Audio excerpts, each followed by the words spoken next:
Good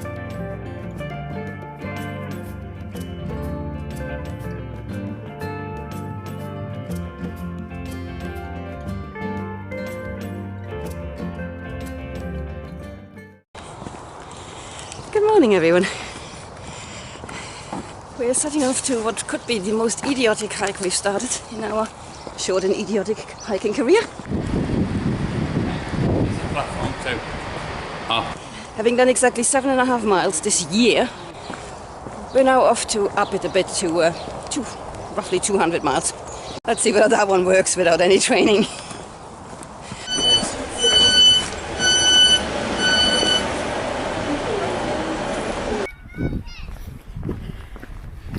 It's a bit more busy than the last time we were here.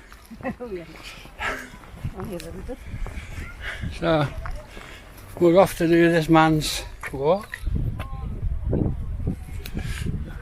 Coast to coast. That's where we are now. And we'll walk all the way down. Until we get to Robin Hood's Bay. This is the important part of the map. The heart attack part.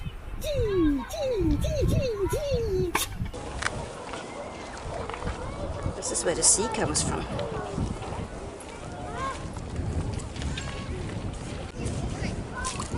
Dipping our toes. No, we just got to find a stone. Oh, what is sandy one? No.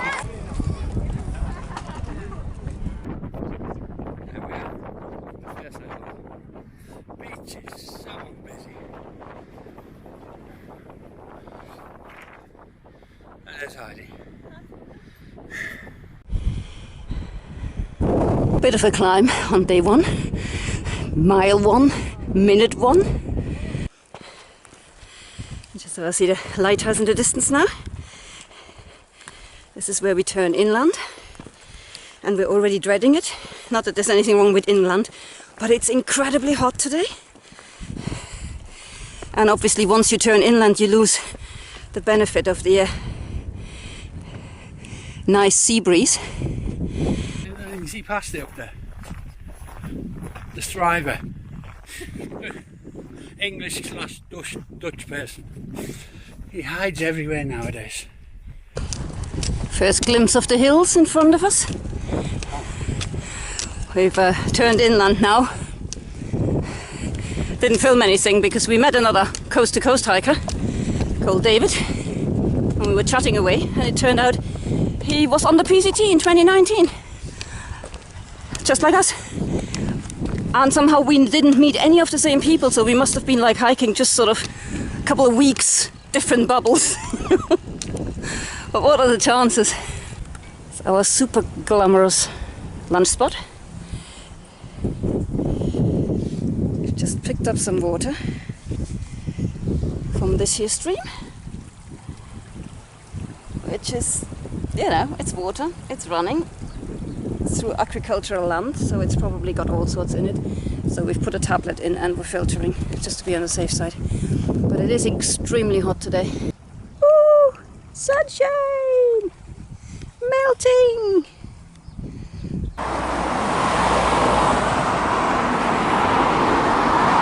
Just crossed the A595 at the worst time of the day by the look of things, to be greeted by the statue.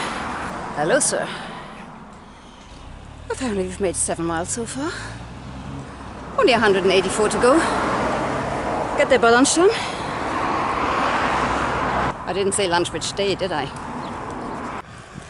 I just got lost going through Lowmore for the second time. Avoided the mistake we did last time, but this time we came out on this long road that the guidebook describes as short. We made it to here and thought, this is ridiculous. Can't possibly be any further, but it is. So if you get to this house going towards Egremont, it's still a little bit further on. There's a little sign. We were at that house and we turned around and went back again. This is just so weird. Look, going through Moor Row is more complicated than it has any right to be. And after losing time traipsing up and down Moor Row, this is what our future holds. Unless I'm very much mistaken, this is Dent Hill.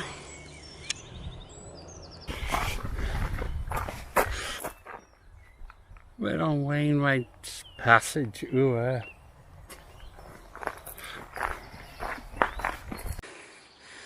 Yeah, this looks nice and flat, doesn't it?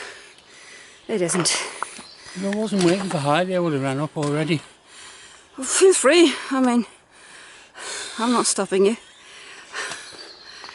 No, this is embarrassing. I mean, we are so unfit now. This is Dent Hill. It's a climb of about 300 meters, I think. Yeah. We're not even halfway up. We've already had to sit down for 10 minutes.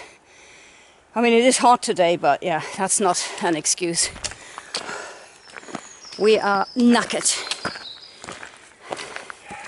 And we're still about 3 miles from where we wanted to be at a minimum by the end of today, so...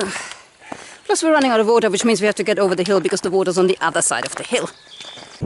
Here we are, top of Dent Hill. A hill so impressive they counted twice.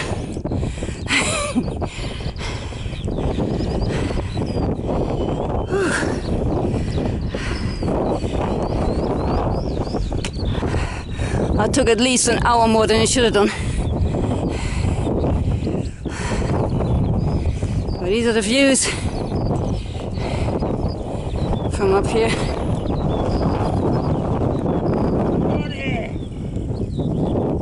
Isn't milk great? Yeah, you get a mad Scous up here.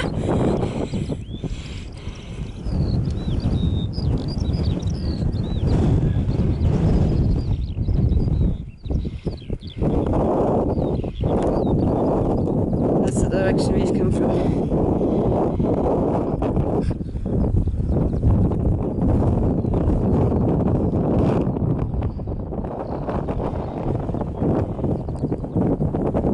And that's the direction we're going. Made it to the infamous Raven Crag.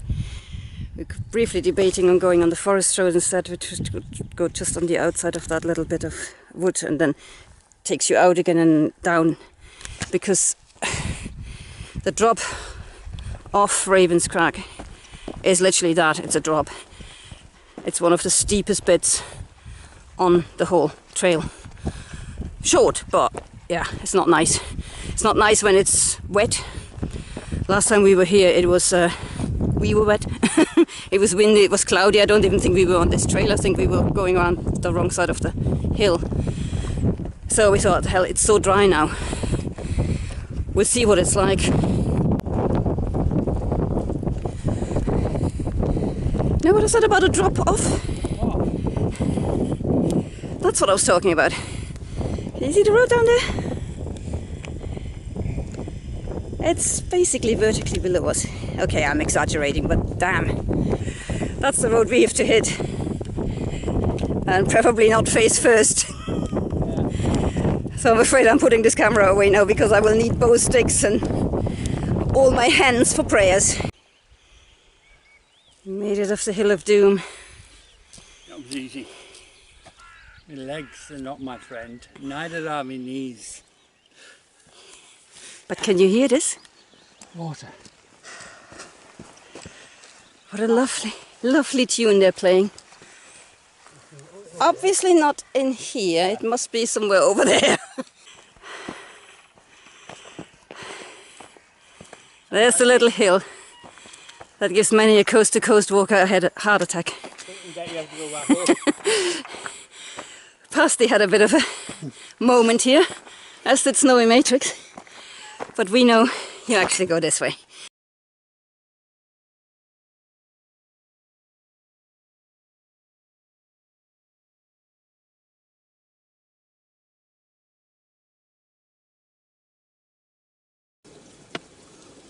So things took a bit of a turn. For the worse. We took the wrong way. And because it looks exactly like the way we remembered taking last time, I mean literally the same way, yeah, we walked for about an hour in the wrong bloody direction before we realized. And then we had to backtrack ourselves We were on track to make it to Annandale Bridge for about 8 o'clock, and instead we are not quite where we were camped the first time round at 9:30, 10 o'clock. So yeah, that's a lesson learned. Check your GPS at all times. Apparently every valley Looks the same. in the lakes looks the same. Just stupid. I mean, it's okay, there's no damage done or anything. It just, yeah, we've lost a couple of hours. But we're kind of looking forward to a pint. Or two?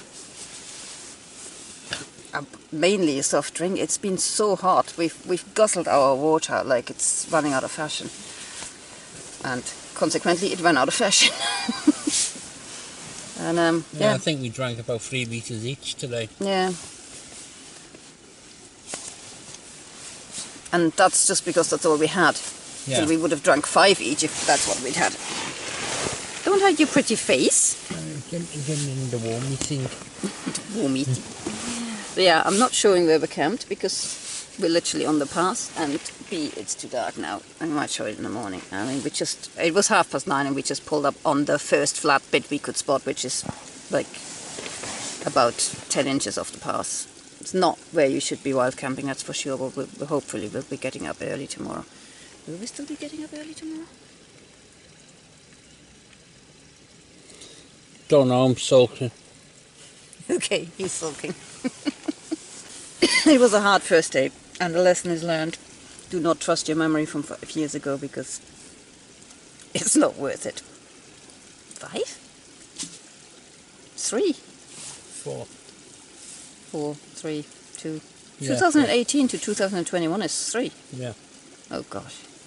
Yeah, and don't trust your math skills either. So this is the handy little map booklet we used for our coast-to-coast walk. And here's day 1.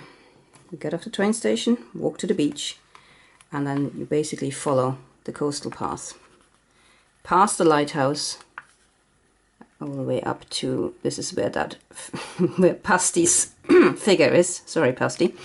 Now, our first slight mistake on that day was we started to go up by the lighthouse thinking we remembered that road, and it also is signposted to Sandwich, which is where you're going, but that's obviously not the coast to coast. It wouldn't be a disaster if you went that way, but you missed out on all this coastal walk.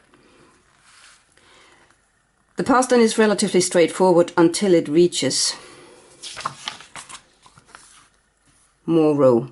And for reasons that are really hard to explain on a clear map like this, it is really complicated to figure out where you have to go. The first time we did the trail, we ended up going this way and ended up on this kind of path. And this time we remembered going to this junction and turning up, but we didn't remember just how far down you had to go to get to that little turnoff here. This little path here. You just go far further out of the village than you think you need to before you head into Clayton. From when on, the trail is fairly well signposted actually. All the way up to Dent Hill and down towards Ravens Crack. Now this is this alternative path we were talking about. If you want to avoid Ravens Crack, and I would recommend it if it was rainy or muddy or bad visibility, because it is quite a steep path, you can turn down on these forest roads and go down a much easier gradient. Slightly longer, obviously, it always is when you do that, but yeah. And then here is where we made our awful mistake. There isn't even this path that I was pointing out on the camera isn't even on here. It goes up to Flat Fell. It doesn't even exist on the US maps. And we, for whatever reason, we both, Brian and me, decided that we'd turned left last time because we were following a stream up. But there's two streams. There's a stream this way and there's a stream that way. And we just went completely the wrong way along this level, which, as you can see, pretty much actually in parallel gets you back to where you started from. And we did not notice until we hit this kind of junction that we were more or less heading back to where we'd come from. So we had to backtrack all the way to the junction again. and finally got onto the right path, and we only made it sort of an inch up the map really before the darkness got too bad. It was just really disappointing, because from then on it's a perfectly straightforward run into Annandale Bridge, and we had hoped to, you know, stop for a bite to eat in Annandale Bridge and actually shoot out all the way to the river, because we know there is camping opportunities for conscientious leave no trace peoples there. But yeah, it wasn't to be. We ended up there.